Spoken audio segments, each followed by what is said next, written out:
I read this story in pure confusion because I'm sitting up here wondering why you would set yourself up like this, especially if you know who is in your network.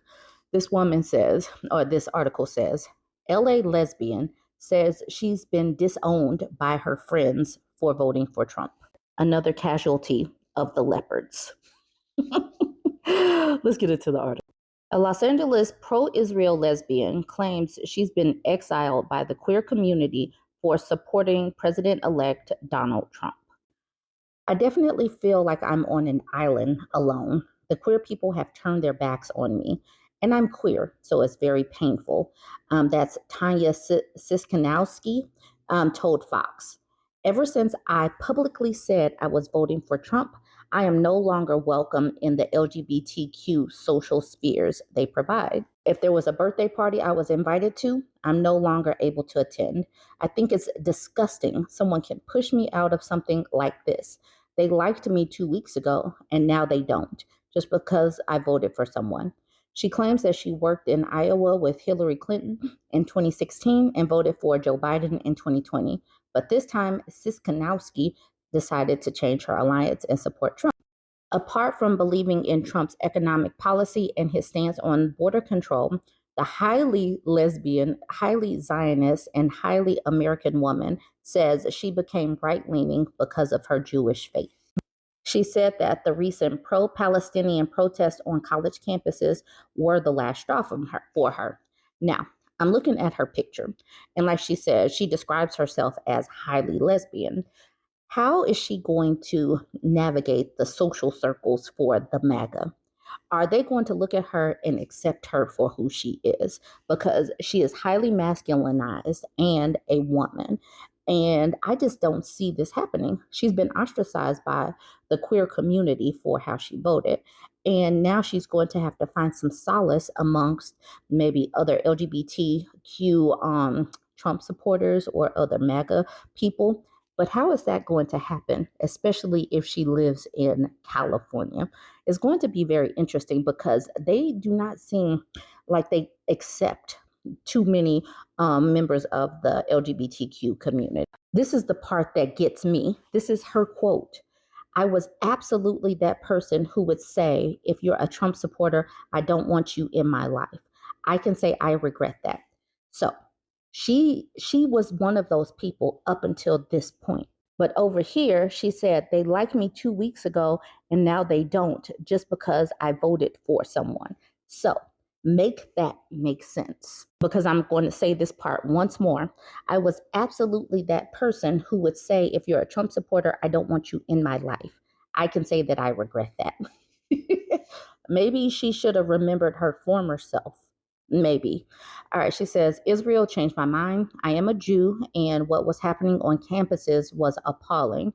They should have sent in the National Guard as soon as the Jewish students were being blocked on campuses. So they're being blocked on campuses, and now you're being blocked out of your social circles. While many LGBTQ community members fear for their rights, Siskanowski believes that the panic is baseless. So she believes the panic is baseless, even though up here she says, I was absolutely that person who would say, if you're a Trump supporter, I don't want you in my life. But their claims now, currently, part of her community, well, now that she's shunned from it, but she's saying the panic is baseless. She says, I want to say I echo their pain and I understand their fear. However, I was a lesbian under the Trump presidency before, and my rights haven't changed. I'm not all of a sudden anti-gay now because I voted for Trump. I want to bring humanity to this. The only way we can come together is if we sit together and have hard talks. Earlier today, she shared her interview with the outlet on Instagram, where she frequently posts pictures of her and her girlfriend, Bella Luna. Taking to her social media account, she says she hopes to find a middle ground, as well as continue to stand with trans people. I hope we can find a way to bridge the gap. I hope we can have the difficult conversations instead of resorting to ostracism. I hope people remember that values and politics are different things. My values and my wants for this country haven't changed. Just my belief on how to get there has. Same destination, just a different travel path. I think she's going to have to sit with this because, like she said, in times past, she would have done this exact same thing. So now she's going to have time to really think about her positions and the fallout that it has caused for her. All right, let me know what you think about this one. Don't forget to like, comment, and share. So this week has been a busy week for Trump as he nominates people to a bunch of these different government positions. And Vivek Ramaswamy and Elon Musk were promoted or nominated for the Department of Government Efficiency. It's a new department, and they got two people heading it, and they are supposed to efficiently eliminate the fat in the funding system. So I click into the link that is provided here in this Reddit post. This one's from The Independent. Vivek Ramaswamy wants to start DOGE cuts by eliminating funding for unauthorized programs, including veteran health care. And I circled that because we know that veterans did vote for Trump. And I wonder how they'll feel about their health care benefits or other VA benefits being cut by these people because they think that that is fact in the government system. Vivek Ramaswamy, who was picked to lead the newly created Department of Government Efficiency, proposed defunding federal programs that no longer have congressional authorization, which includes money for veterans' health care, NASA, and early education. Any MAGA people got kids in early education programs? The new office, named DOGE after co-leader Elon Musk's favorite meme, will operate outside of the government and will aim to cut wasteful expenditures and restructure federal agencies. 2 days after being nominated, Ramaswamy suggested deep cuts to federal funding, starting with a list of expired authorizations of appropriations. Some congressional funding was approved with a set time before authorization expired. However, they continue to receive funding. A recent report by the Congressional Budget Office found more than 1,200 programs at more than $516 billion a year. When an authorization expires, Congress can extend the program through new legislation or by providing new appropriations, according to the CBO. Ramaswamy says, we shouldn't let the government spend money on programs that have expired. Yet, that's exactly what happens today. $500 billion of taxpayers' funds goes each year to programs which Congress has allowed to expire. There are over 1,200 programs that are no longer authorized but still receive appropriations. This is totally nuts. We can and should save hundreds of billions each year by defunding government programs that Congress no longer authorizes. We will challenge any politician who disagrees to defend the other side.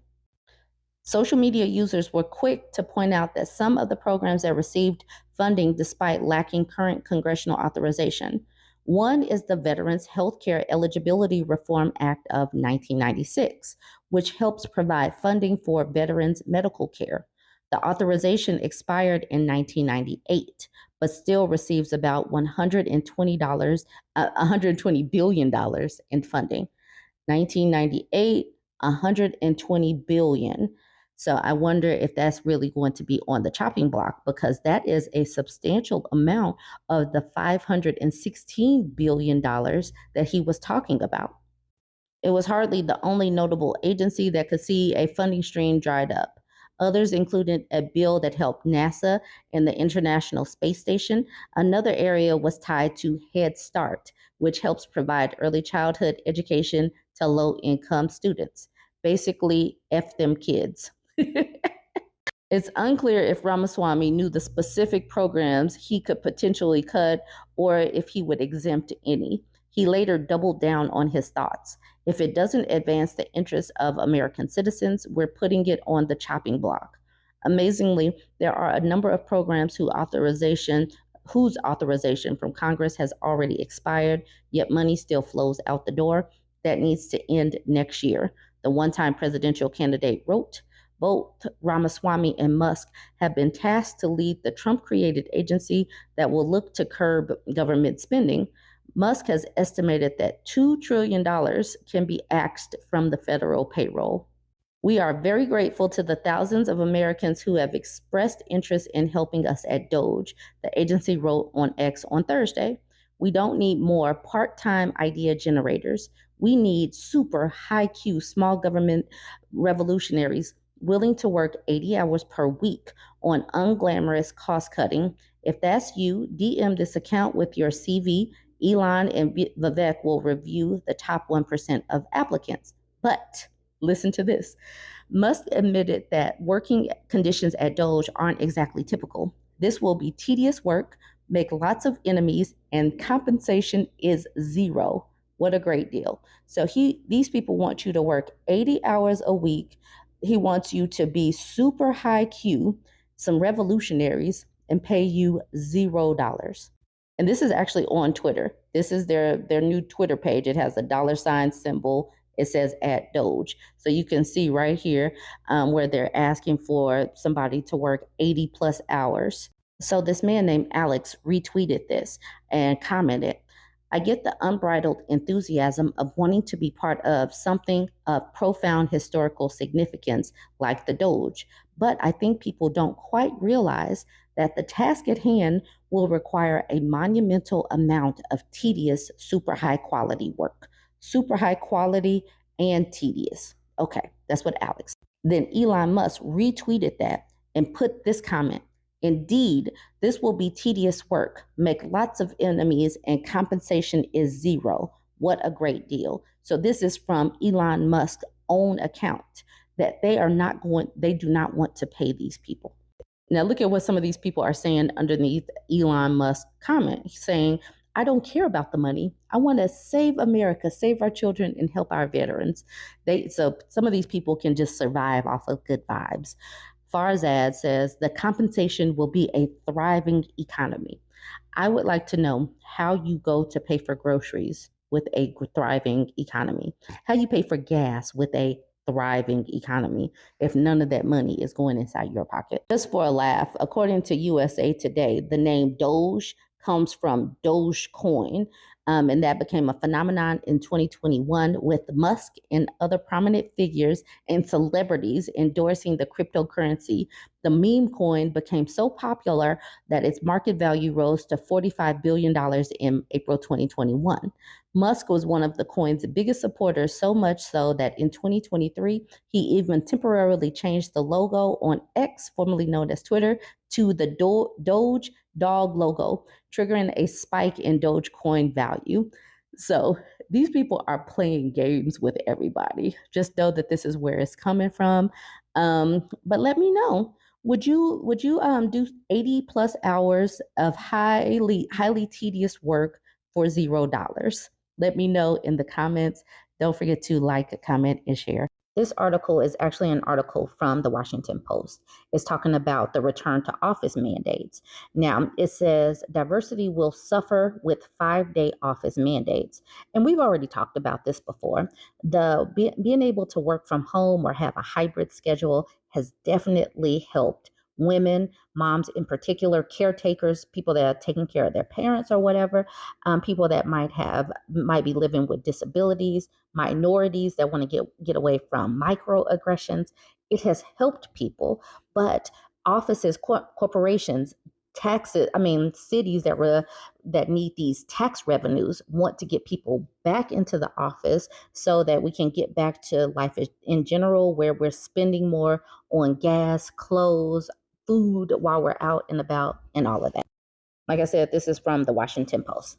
It says the debate over whether flexible work or strict office mandates are better for productivity and collaboration continues to heat up as more companies roll back pandemic era flexibility. Amazon became the first big tech company to require 5 days in office in September, joining other major firms such as UPS and Goldman Sachs. JP Morgan Chase, Boeing, Dell, and the Washington Post also announced plans to require some employees to return to the office 5 days a week. Amazon founder Jeff Bezos owns the Washington Post. The number of people who work fully on site has increased just 4% in October this year from the same period last year, according to the U.S. Bureau of Labor Statistics. The reversal in policy is leading to a backlash from workers who have protested or even quit. Some researchers who study remote work and workplace productivity say in-office mandates most negatively impact underrepresented workers such as women and minorities, as well as caretakers and those who are neurodiverse. And you know what? These people who are quitting, it's been said that some of these companies really just want people to quit so that they don't have to pay out unemployment or severance packages. The workforce will become less diverse, said Prithviraj Chaudhary, a Harvard Business School professor who studies remote work, adding that companies also risk losing top performers. It will be more white and more male. Research from Gartner and McKinsey, released in 2024 and 2022, respectively, said office mandates mostly impact women and people of color, who are more likely to quit over flexibility or office mandates. In a separate 2024 study released by the Wharton School at the University of Pennsylvania, researchers who studied the startup labor market found that changing job opening to remote work increased female applicants by 15% and minorities by 33%. Workers say leaving their organizations over inflexible policies is painful but necessary. Amazon's prioritization of in-person work became clear last year after the company mandated 3 days a week in office. A former senior software engineer at Amazon Web Services, who spoke on the condition of anonymity to avoid endangering her new job, said she received a temporary exception. As her exception neared expiration, the mother of two with more than 20 years of software experience faced a choice: relocate her family across the country, work from an office where she'd be the only one from her team, or join a new team, which she tried unsuccessfully. Already, she felt her absence from her team's office was being held against her by some of her managers, she said. So she has 20-year experience, but she's a mother of two, and she doesn't live in the city that would require her to be in the office. And she doesn't want to simply go to an office and be one person there simply because they have this mandate. Please tell me that how this is not just punishing people and making them get up and go to an office. There's not going to be anyone else there. So make this make sense. I'm sad it's over, but there's nothing I can do at this point, she said, adding that she wasn't surprised Amazon's mandate increased to 5 days this year. Is not something I'm willing to do for any amount of money.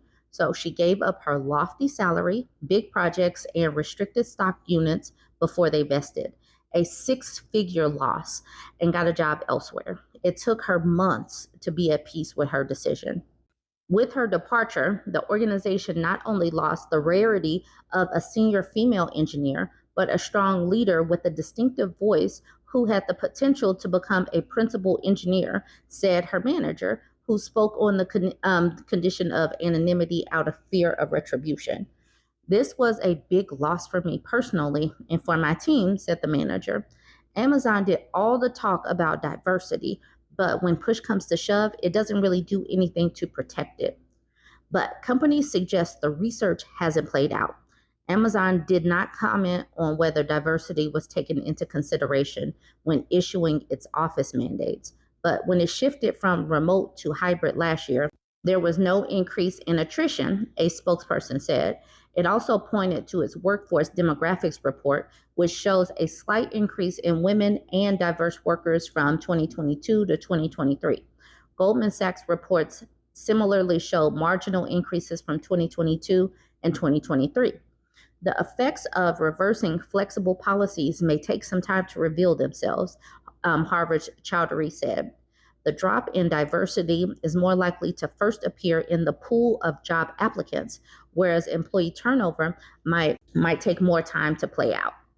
There are likely several flexible companies benefiting from big firms' decision to force people back to the office, said Brian Elliott, CEO of Work Forward, an executive advisor on the future of work.